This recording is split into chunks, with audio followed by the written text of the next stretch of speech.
Hi guys, it's me again, Mikey Connect, and welcome back to my channel.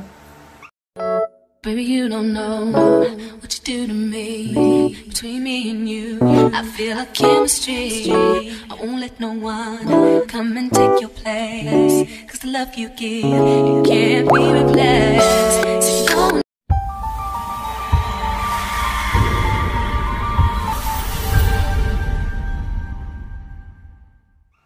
For today's video, ayan, so nothing special, pero syempre special pa rin dahil makakapagbigay na naman ako ng video sa inyo. Ayan, for today's video, ang gagawin ko ay magluluto ako ng pork belly sinigang. Wow! Actually, nagawa ko na to sa mga previous vlogs ko. Wala lang, gusto ko lang mag-vlog. Ayan, kaya wag niyo akong i-bash. Charot! Kaso nga lang, disclaimer, namalengke ako kahapon. Makikita nyo nga sa previous vlog ko na yan, yung mga errands ko is namalengke ako, namili ako ng mga maintenance kong gamot, tapos nag-church ako, tapos kumain ako sa Chowking. Pero, hindi kompleto yung nabili kong ingredients ng sinigang. So, ang meron lang ako is yung main ingredient, which is the pork belly, tapos kangkong, okra, tapos yung aking nor na pampalasa, sinigang sa gabi. Yun lang. Nalungkot ako. Pumunta nga kanina yung auntie ko sa tindahan sa kabilang kalye. Nagpasuyo ako. Nagbaka sakali ako, baka may talong and labanos. Wala daw. Kaya ayun, magsisinigang ako pero gagawin ko pa rin ang best ko para maging masarap pa rin ito. Ang ginagawa ko naman technique dyan is parang dinodoble ko yung sabaw and dinadamihan ko yung pampaasim kasi gusto ko maasim na maasim. Siguro kayo rin mga kakalikan, no? Yun ang gusto niyo, maasim na maasim din. So, samahan niyo ako sa pagluluto ko ng aking simpleng pork belly sinigang. Ganda salang pakinggan ng pork belly, sexual. Tapos hindi kompleto yung ingredients. Anyway, ayan. Lahat naman pwede natin gawa ng paraan eh. Pero ang importante is masarap ang kalalabasan nito. Okay? So, ipiprepare ko lang yung ingredients. Papakita ko sa inyo mga ingredients. Yung dalawang ingredients mamaya. Tapos, and then, samahan nyo ako sa pagluluto ng pork belly sinigang ala Mikey. Okay, I'll be back. Hi mga ka-connect, I'm back. So, trivia nga pala, isingit ko na rin to. Gusto ko sana i-share. Natutunan ko rin to sa YouTube. Kung paano i-prepare yung kangkong para sa inyong sinigang. Ayan, so papakita ko sa inyo kung paano ko siya ginagawa. And kung ano yung mga parts. Ayan, so, papakita dito. Ayan.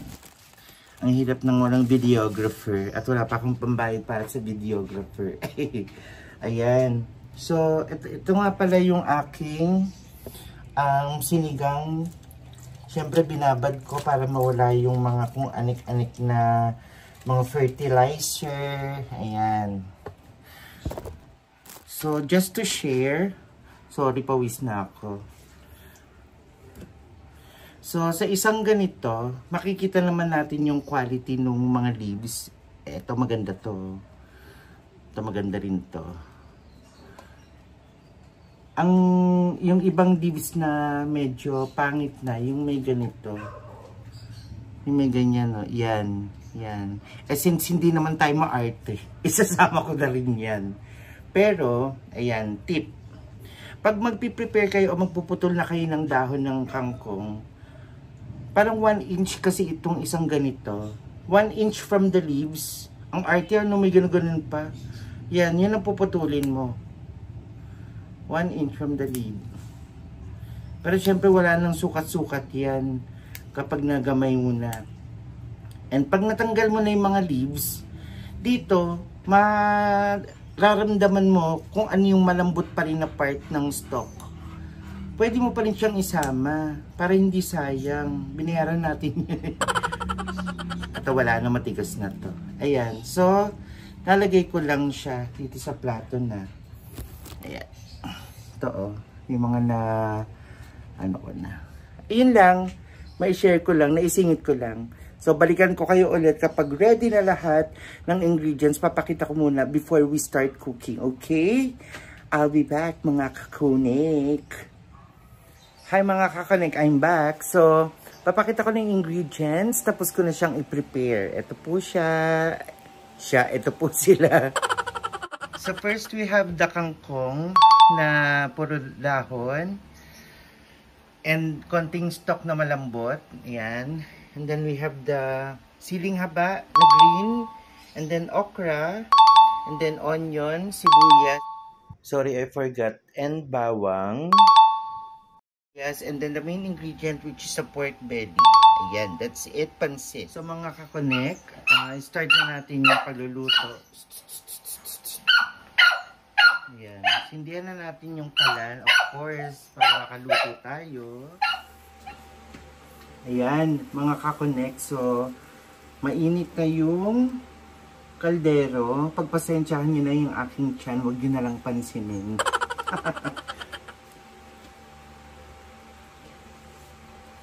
So, lagyan na natin ng mantika. Konting mantika lang.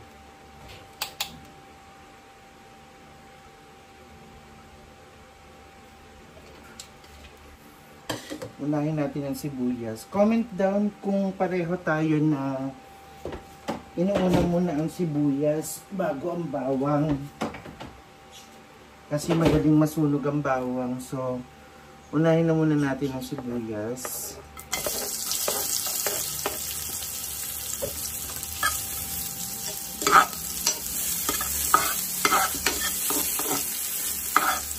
Yan, pag lumabas na yung, pag naamoy nyo na yung aroma ng sibuyas, sunod nyo na yung bawang. Huwag nyo nang patagalin.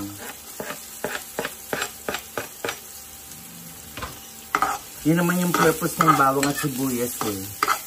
Para magbigay ng amoy at sarap sa niluluto. Yan, siguro stir fry nyo ng mga 3 minutes. Huwag nyo susunugin yung bawang para hindi maging mapait. Then, lagay nyo na yung inyong pork belly. Mas maganda sana kung mas malaki yung inyong lalagyan para maisalansan nyo siya ng nakadikit sa sa pan mismo. Maglalabas naman yan ng sarili niyang mantika. Siyempre, kung di nakasya, wala tayong magagawa. Kundi, hintayin natin maluto yung nasa ilalim, then halo-haluin na lang natin. Naka-high heat ako ngayon para magbilis, nagugutom na ako.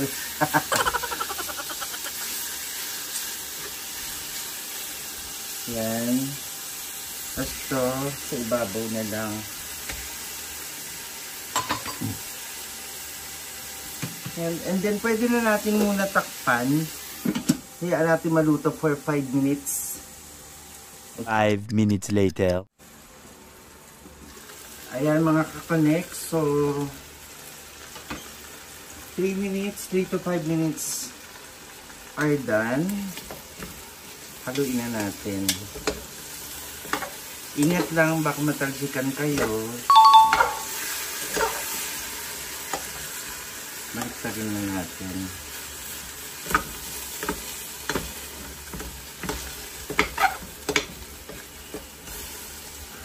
And ang tip ko, ako kasi naglalagay ako ng patis. Pampalasa to eh. Natutunan ko to sa ibang luto ko ng YouTube. Para dito pa lang, sa pagpipito pa lang, meron ng lasa.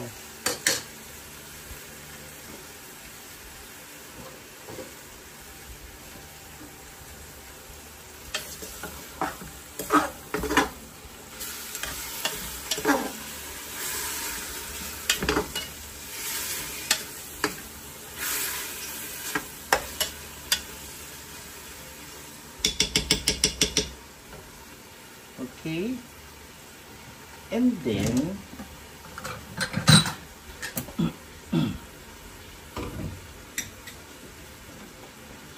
Lalagyan na natin siya ng 3 liters of water. Masabaw kasi akong tao, kaya gusto ko maraming sabaw. So, 1 liter.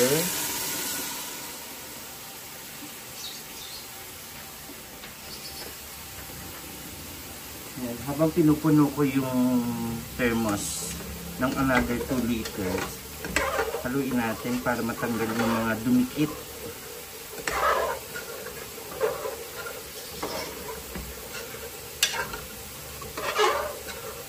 Yan.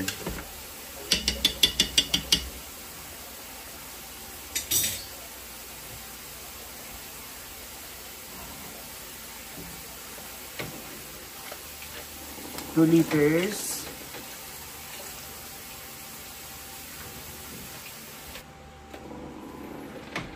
And 3 liters.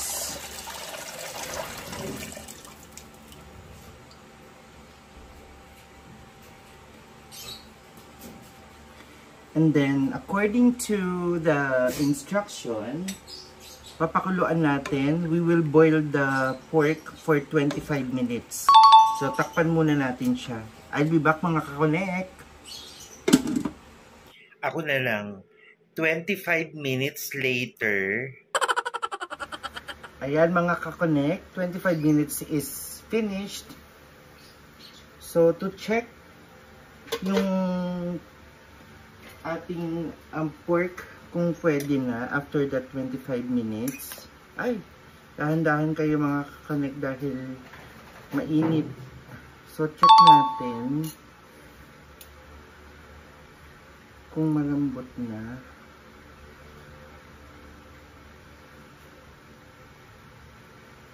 Pwede na. Yeah.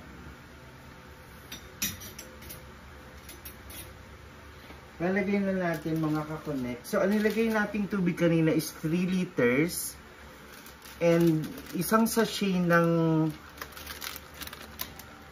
Knorr sinigang sa gabi, not sponsored, ay 1 liter. So, 3 liters. Tatlong sachet din ang ilalagay ko. Actually, kaya ang ginagamit ko yung sinigang, sampalok na may gabi.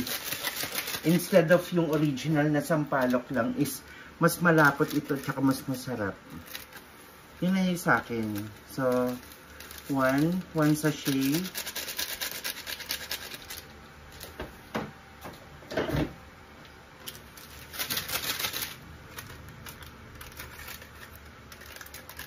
Two sachet.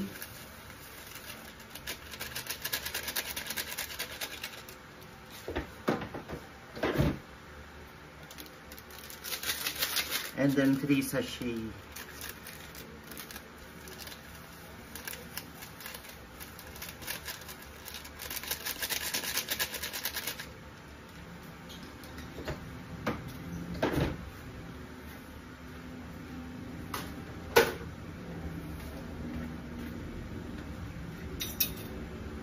And syempre haluin natin para maging distributed yung powder sa water.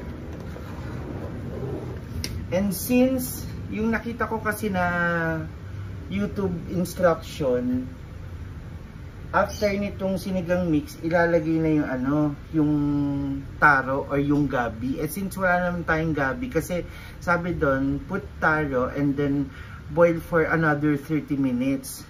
So siguro, i-skip natin yung part na yun.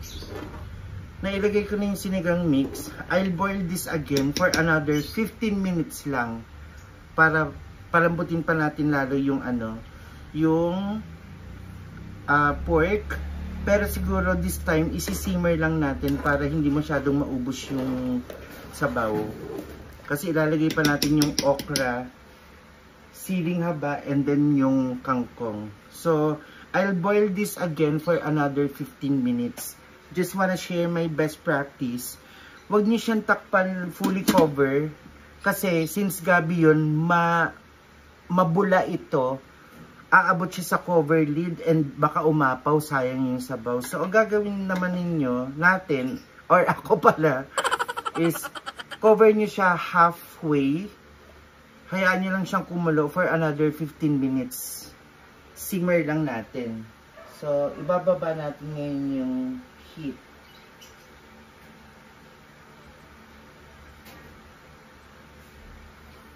Yan, for another 15 minutes. Okay? So, balikan ko kayo mga kakonek.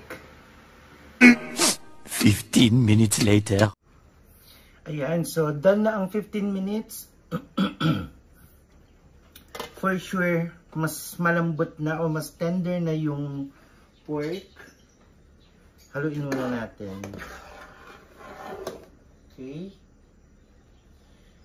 Then, since wala akong radish o labanos, kasi pag nilagay yung labanos, another 3 to 5 minutes. Pero ang ilalagay ko ngayon is yung okra and ito, yung siling haba muna and then okra. Medyo matigas kasi ito, kailangan lumambot nito eh. This is another 7 minutes mga kakonek. Yan. Let's simmer again for another 7 minutes. 1 eternity later. Okay, so mga kakonek, 7 minutes is done. Siya nga pala, di pa naman hulian lahat. I-add ko na si Magic Sarap. Instead of mga asin, add ko na to. Since 3 liters naman siya. Haluin natin. Siyempre, tikman natin kung anong lasa. Kung pasok na ba. Kung pwede na ba ako mag-asawa.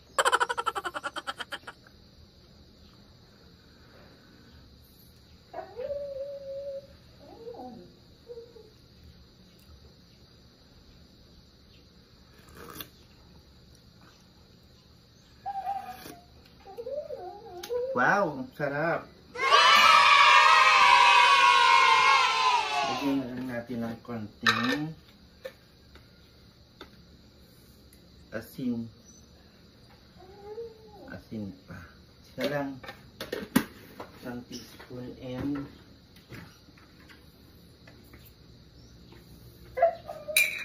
ating pepper. Salt and pepper naglagay ako.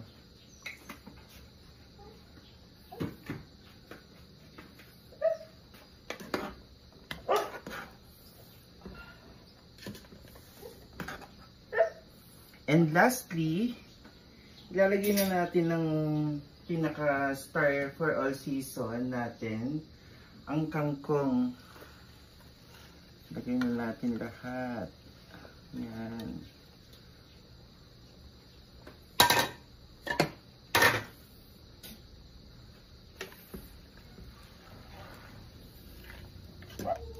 O diba, kahit dalawa lang yung ingredients ko, perfect. Na perfect. Na perfect.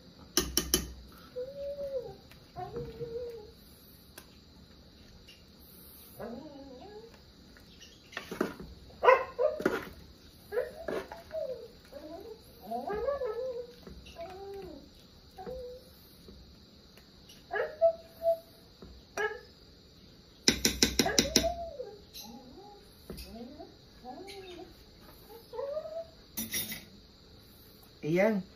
So, okay na mga kakonek. After natin ilagay yung kangkong, as per instruction, cover it. And pwede na nating patayin yung kalan natin. And let it stay for another 5 minutes nang naka-cover. Hindi naman natin kailangan i-overcook yung kangkong. So, pwede na natin siya patayin. And then that's it.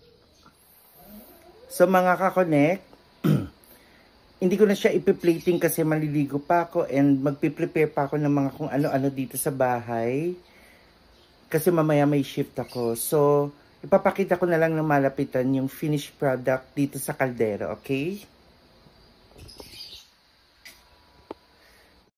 Ayan. So, ito ang ating mga baboy. O, diba? Nilaki ng tipaklong. Charap. Ayan.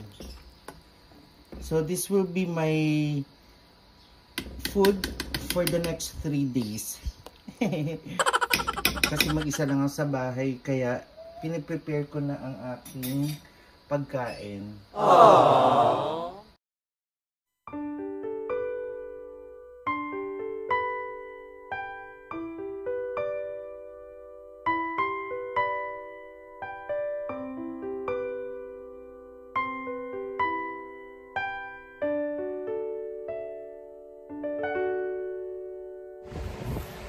Ayan, so mga ka-connect, I'm back again for the last time.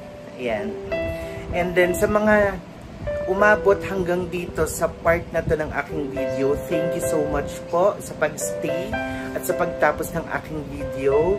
And sana natutunan ninyo na kahit kulang yung ingredients, ay magagawan pa rin natin ang paraan. And lalabas pa rin naman siya na na sinigang.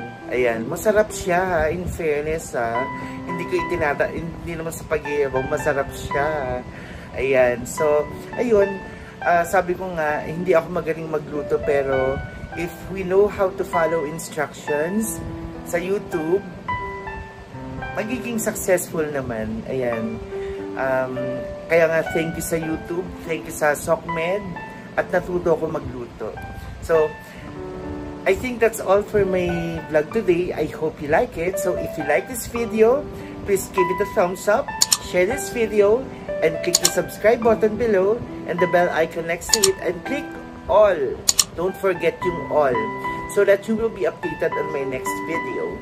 So hanggang sa muli mga ka-connect, I love you all and God bless!